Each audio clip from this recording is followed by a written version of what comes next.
Hello दोस्तों, एक बार फिर से मेरे इस YouTube चैनल में आपका बहुत बहुत स्वागत है।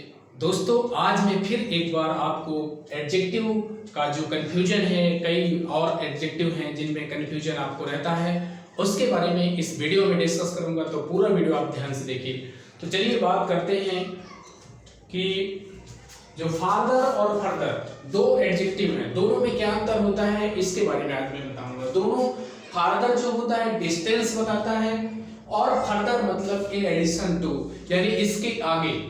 फादर क्या बताता है? डिस्टेंस को डिनोट करता है, और फर्दर जो बताता है in addition to. Further denotes in addition to. जैसे मान लो कहा जाए my house is farther than yours. My house is farther than yours. तो योर्स मतलब तुम्हारा घर। योर्स क्या होता है? Your house. योर्स मतलब योर हाउस। ये क्या है? पॉसेसिव प्रोनाउन है, और ये बताता है कि योर्स मतलब योर हाउस। ठीक है, my house is farther than yours. Yours मतलब योर हाउस। फिर इसके बाद फर्दर की बात करें। फर्दर मतलब होता है in addition to. We did not receive any further news about the accident. We did not receive, हमने रिसीव नहीं किया, एनी फर्दर न्यूज, इसके आगे की, यानी इन एडिशन टू, यानी इससे आगे की न्यूज को रिसीव नहीं किया है अबाउट द एक्सीडेंट। एक्सीडेंट के बारे में इसके आगे की न्यूज हमने इसे रिसीव नहीं किया। तो ये हो गया फर्दर। ठीक है, अब होता है नियरेस्ट। नियरेस्ट क्या करता है? डिस्टेंस को शो करता है, और नेक्स्ट शो करता है पोजीशन को। जैसे आप देखिए, I got admission in the nearest college. I got admission in the nearest college. Nearest माने जो अत्यंत पास है, यानी जो सबसे पास है, उसके उस कॉलेज के पास मैंने आई गॉट एडमिशन, मैंने एडमिशन पाया। जो सभी कॉलेज से पास में है, वैसे कॉलेज के पास ऐसे कॉलेज में मैंने एडमिशन पाया। तो नियरेस्ट क्या बताता है? डिस्टेंस को शो करता है, और नेक्स्ट डिनोट करता है पोजीशन को बताता है। जैसे आई एडवाइज्ड हर, मैंने उसको एडवाइज किया to try hard next time. Next time मतलब अगली बार, यानी ये पोजीशन को शो करता है। नेक्स्ट बस, नेक्स्ट टाइम, तो ये क्या करता है? ये आपका पोजीशन को डिनोट करता है। जैसे आपने कहा, मैंने बोला I advised her to try harder next time. ठीक, अब बात आती है फर्स्ट और फॉरमोस्ट की। फर्स्ट क्या करता है? इन ऑर्डर, यानी क्रम बताता है। फर्स्ट क्या बताता है? क्रम को बताता है। और फॉरमोस्ट मतलब बताता है ये प्रोमिनेंट या सिग्निफिकेंट। प्रोमिनेंट या सिग्निफिकेंट। प्रोमिनेंट मीन्स होता है जो अत्यंत महत्वपूर्ण होता है, प्रसिद्ध होता है। सिग्निफिकेंट का मतलब भी वही होता है। फॉरमोस्ट डिनोट करता है प्रोमिनेंट या सिग्निफिकेंट को, और फर्स्ट डिनोट करता है इन ऑर्डर, यानी क्रम को डिनोट करता है। जैसे Rabindranath Tagore was the first poet, पहले पोएट थे to receive Nobel prize from Indian soil. Indian soil से, भारत की मिट्टी से नोबेल प्राइज पाने वाले फर्स्ट पोएट थे रविन्द्रनाथ टैगोर। तो ये फर्स्ट क्या करता है? ये पोजीशन को बताता है।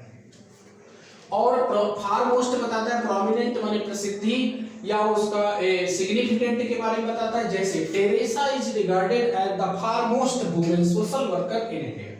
जो मदर टेरेसा है उनको कहा जाता है फॉरमोस्ट में सबसे प्रसिद्ध औरत कहा जाता है, सोशल वर्कर कहा जाता है इन इंडिया, भारत में। उन्हें एक फॉरमोस्ट माने सिग्निफिकेंट या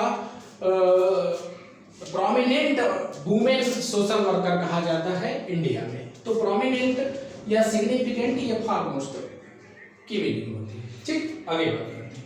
एक हो गया अटरमोस्ट और एक होता है अटमोस्ट। जो अटरमोस्ट है वो डिस्टेंस बताता है या रिमोट, डिस्टेंस या रिमोट के बारे में बताता है। और अटमोस्ट मतलब एक्सट्रीम माने अत्यधिक, द हाईएस्ट डिग्री या हाईएस्ट डिग्री को बताता है, या एक्सट्रीम माने अत्यंत या हाईएस्ट डिग्री को डिनोट करता है अटमोस्ट। और अटरमोस्ट बताता है डिस्टेंस या रिमोट। ये रिमोट मतलब जैसे कि फार अवे मतलब दूर, रिमोट मतलब फार अवे या दूर। डिस्टेंस या रिमोट को बताता है अटरमोस्ट, और एक्सट्रीम माने अत्यधिक या हाईएस्ट डिग्री को डिनोट करता है अटमोस्ट। जैसे यहाँ पर man is trying to prove, man क्या करता है? कोशिश करता है, टू प्रोव माने into the the uttermost depth of the sea, जो समुद्र की गहराइयों से अपने भावों को या अपने विचारों को व्यक्त करने की कोशिश करता है, या अपने आप को चतुर प्रूव करने की कोशिश करता है समुद्र की गहराइयों से। ठीक है, तो ये हो गया डिस्टेंस को शो करता है। एक्सट्रीम जैसे he exhibited utmost interest and enthusiasm in literature। enthusiasm मतलब होता है lot of excitement, अत्यंत उत्तेजना। he exhibited utmost interest, उसने क्या किया, एक्सहिबिशन किया, utmost में अत्यंत इंटरेस्ट और एंथुसियाज्म, लिटरेचर में उसने बहुत ज्यादा अपना इंटरेस्ट और एंथुसियाज्म को दिखाया, बताया। अत्यंत, अत्यधिक, अटमोस्ट मतलब अत्यंत, अत्यधिक। ठीक है, अब आता है अगला मेनी अ ग्रेट मेनी। दोनों में क्या अंतर होता है? मेनी और अ ग्रेट मेनी दोनों सेम मीनिंग होती है, दोनों की सेम मीनिंग होती है, लेकिन मेनी आ का प्रयोग सिंगुलर में किया जाता है और अ ग्रेट मेनी का प्रयोग प्लूरल में किया जाता है। इन दोनों में यही डिफरेंस है और दोनों की सेम मीनिंग होती है। मेनी है, जैसे देख लेते हैं, many a leader wants, many a leader, कई लीडर चाहते हैं, to become the prime minister of India, prime minister के ऑफ इंडिया, हर जितने भी हैं मेनी अ लीडर, यानी कई लीडर में से हर लीडर ये चाहता है कि मैं प्राइम मिनिस्टर बनूं। ठीक है, अब जैसे a great many Indians were in poverty and ignorance, a great many plural के लिए यूज होता है, a great many Indians were in poverty and ignorance, अत्यंत मात्रा में जो भारतीय हैं वो पॉवर्टी और इग्नोरेंस में हैं। ठीक है, तो पॉवर्टी या इग्नोरेंस में थे, वर्ग थे। अब बात करते हैं लेस और लेसर, तो दोनों की सेम मीनिंग होती है। लेसर कंपैरेटिव डिग्री होता है और लेसर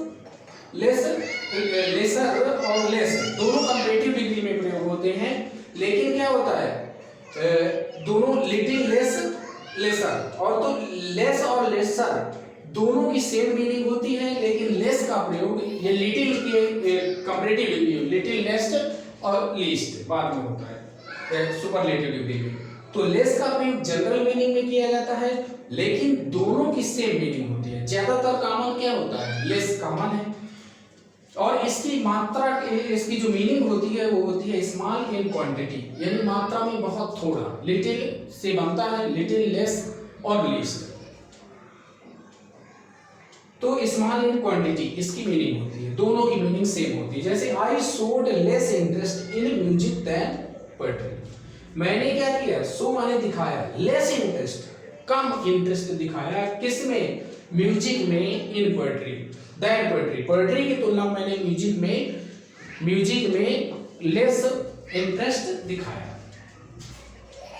अब जैसे मान लो सी पेड मी लेसर अमाउंट, उसने मुझे पे किया, लेसर माने कम मात्रा में, अमाउंट देन आई एक्सपेक्टेड, जो कुछ मैंने जो सोचा था, एक्सपेक्ट किया था, जो मेरी एक्सपेक्टेशन थी उसकी तुलना में उसने मुझे कम पैसा दिया।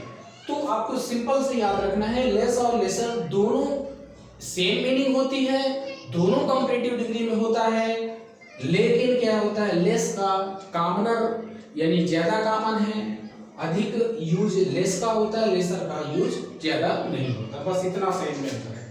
अब सम और एनी की बात करते हैं, तो सम क्या होता है, सम का प्रयोग हम, सम मतलब कुछ, एनी माने कुछ, दोनों का मतलब कुछ होता है, तो सम का प्रयोग अफर्मेटिव सेंटेंस में किया जाता है और एनी का प्रयोग किया जाता है निगेटिव और इंट्रोगेटिव सेंटेंस में। जैसे मान लो आई एट सम राइस, मैंने कुछ चावल खाया, कुछ मतलब थोड़ा, मैंने कुछ चावल खाया।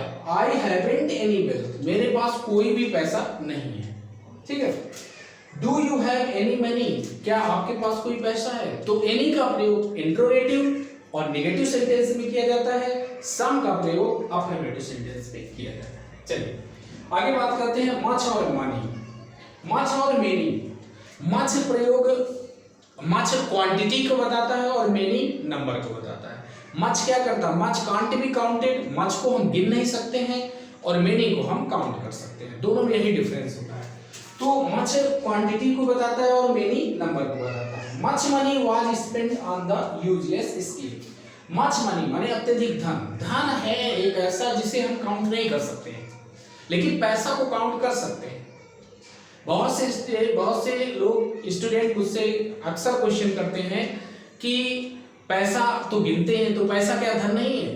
धन है, पैसा भी धन है, लेकिन धन का मतलब होता है जिसे हम काउंट नहीं कर सकते। क्योंकि मेरे पास तो मान लो विद्या धन है, किसी के पास विद्या धन है, तो विद्या भी तो एक धन है, क्या उसे हम गिन सकते हैं? नहीं गिन सकते हैं। इसलिए धन क्या है? एक अनकाउंटेबल नाउन होता है जिसे हम गिन नहीं सकते। तो इसीलिए यहाँ कहा गया much money was spent on the useless scheme. Useless scheme पर अत्यंत मात्रा में या बहुत अधिक, मच मनी अधिक मात्रा में धन को खर्च किया गया यूजलेस स्कीम में। अब मेनी मतलब नंबर को बताता है। मेनी, अच्छा एक चीज और आप देखेंगे, मच मेनी दोनों का कंपैरेटिव मोर होता है और दोनों का सुपरलेटिव मोस्ट होता है। जैसे यहाँ मेनी मींस नंबर, नंबर को बताता है। Many people suspect the innocent, जो इनोसेंट थी उसके बारे में कई पीपल क्या कर रहे थे? सस्पेक्ट मतलब आशंकित थे कि कोई व्यक्ति या उसकी जो इनोसेंस है वो व्यक्ति इनोसेंट है, इसके बारे में कई लोग सस्पेक्शन उनका था, उनका क्या था? उनकी शंका थी। तो यही हो गया। जैसे many people where killed in the world war, second world war, या ऐसे मेनी बुक्स, मेनी मैन, ऐसे करके आप मेनी का प्रयोग कर सकते हैं। तो चलिए आज इतना ही, मिलते हैं अगले वीडियो में, तब तक के लिए नमस्कार।